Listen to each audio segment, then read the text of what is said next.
Hello, guys. Welcome to Global Happenings. Today we have a trending news here for you. And the headline of the news reads Buhari vows to recover monies from ex governors collecting pension. See their full list. But before we continue with details of the news and further analysis, we'd like to encourage you to please subscribe to our channel if you have not. And if you have, please just make sure you click on the bell icon so that you can be getting notification anytime we publish videos on our channel. All right, let's look at the news in detail. The federal government, under the auspices of Buhari, said to start the process of recovering all monies paid to ex-governors as a move to comply with the judgment of Justice Oluremi. Earlier today, SIRAP, Social Economic Right and Accountability Project, reported that the federal government has asked it to send in the list of all ex-governors currently enjoying these benefits in order to start the process of recovering the money. Recall SIRAP had brought the suit to the court asking for the nullification of all pension laws mandating states to pay certain sums and make certain provisions to former governors in some states. A list of the states where the former governors currently enjoy pensions include Akwa Ibom, Lagos, Delta, Bayelsa, Kano, Kaduna, Kogi, and Rivers State. Others include Gombe, Abia, Katsina, and Zamfara. Using Akwa Ibom as an example, where the former governor went to the Senate before becoming a minister, the law provides a whopping 200 million annual pay to ex-governors and deputies for life, brand new official car and utility vehicle, which will come every 4 years, provision of 1 aid, and of course, adequate security. One co-chief and security guard for the ex-governor at a sum not exceeding 5 million monthly and 2.5 million for the ex-deputy governors. Free medical services for the ex-governor and spouse, totaling 100 million naira for the ex-governor per month. A 5-bedroom mansion in Abuja and Akwa Ibom, and allowance of 300% of annual basic salary for the ex-governors, 300 of annual basic salary every 4 years, and severance gratuity. From the above, we can easily deduce how much depletion this vain law will put in a state which does not produce much nor have an adequate influx of allocation money. Another bone of contention is the fact that most of these ex-governors have become ministers and senators. For example, the former governors, their list is as follows. The current Minister of Transportation, Chibuike Amechi, he was one-time governor of Rivers State. The current Minister of Interior, Aregbesola, he was also a governor, Minister of State for Petroleum Resources, Tembere Silva, once a governor, I think in Bayelsa State. The current Minister of Trade and Investment, Adeniyi Adebayo. The current Minister of Niger Delta, Godswill Akpabio, that one is in Akwa Ibom State. The ruling party's APC National Chairman, Adams Oshimele, is the immediate past governor of Edo State.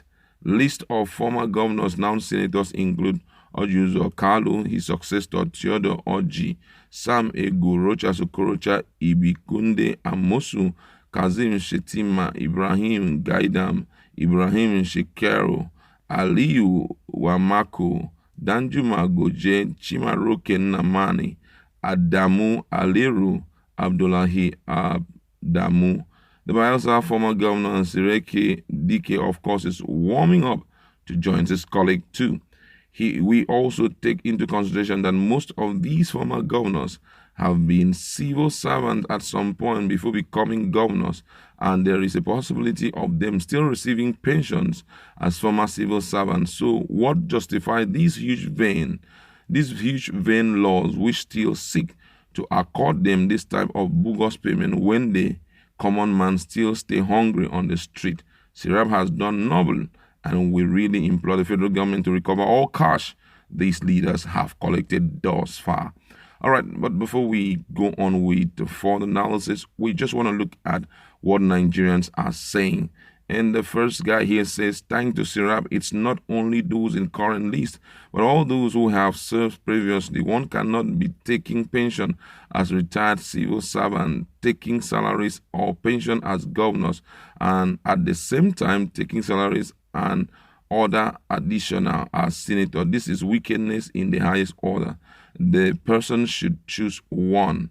And this one's a well said and nice comment from everyone so far. But if you were like the governors, many people commenting will do worse than these guys. But party policies versus public opinion can be calculated to mean Nigeria.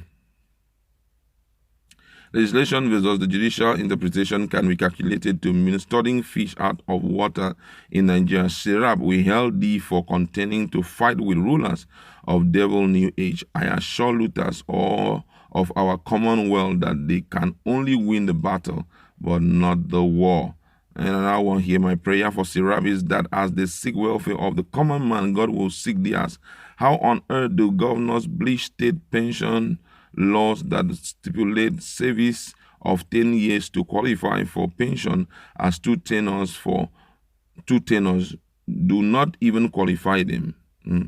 Governors cannot pay 30,000 naira minimum wage, but they siphon or impoverish the state for their selfish benefit.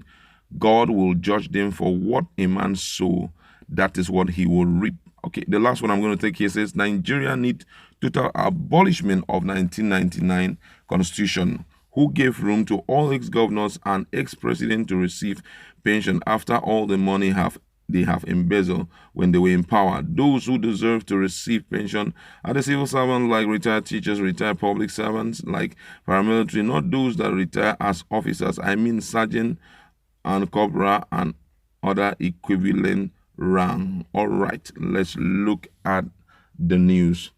And first of all, we just want to make one or two clarification here so that we get to have more understanding of what the judgment was all about. The target was actually at those who had been state governors and at the same time they are functioning as ministers, or they are also been elected as senators or maybe House of Rep member. So that's where the target is right now. That's why if you look at the list that I have read out to you, you will notice one thing, that not all the governors are there. Not all the governors. Right now, they had already passed a bill, which is that governors will be taking home some stipends, taking home some monies. And the truth of the matter is that those monies are considered to be like their pensions. But according to CIRAP, if you are already collecting a huge amount like a senator or maybe like a minister, you're collecting a huge amount of money, then you don't have any business with such provision, that it's absolutely robbing the public, helping to, empty the treasury of the state when we barely have enough to pay. If you are already been engaged as a governor or maybe engaged in any political position, whether you are appointed or you were elected, automatically it deprives you from collecting such pensions from the federal government. And right now, because of the help of Serap, they have been quite instrumental as they keep on fighting leaders to ensure that we get equitable distribution of this income. And right now, the federal government has instructed them to send across the list of people who are involved in this so that they can commence recovery. But the big question had always been commencing recovery. They've not fully informed Nigerians where these monies that are going to be recovered, where are they sending them to? Because I believe that if they would have been getting those monies from the coffers of the states, which have little or nothing to use in handling their affairs, I feel that when the money is being recovered, it should be sent back to the states And it shouldn't just be something taken mildly. There should be a timeline that is given to them. Say between now and 6 months, we want to see that you credit the treasury account of so state that you were saving as a governor, pay in the so amount of money that you have collected thus far. That's our expectation. That's what we are looking at, because even right now, what I have come to notice is that even looters are looting recovery loot. Looters are even looting recovery loot. Those monies can be recovered right now, and before you know, zero accountability, and it's the Syrup has done its job, but yet nothing to show that those monies have been returned to the right place. It's not about returning it. We are talking about returning it to the right place. So Syrup, going with their suit, we hail you so much for doing that, but at the same time, there are ways of ensuring accountability, especially in an environment that is prone to corruption. So you clearly state, where do you want these monies to go into? If it's the state government accounts where these governors were saving, that's how it should be. And then there should be close monitoring to ensure that it is done, because oftentimes when this happens, we end up hearing that the monies have grown wind and has flown into the air. That's not what we are looking out for this time around. Let the state governors at the end of the day attest to the fact that truly we have received the money.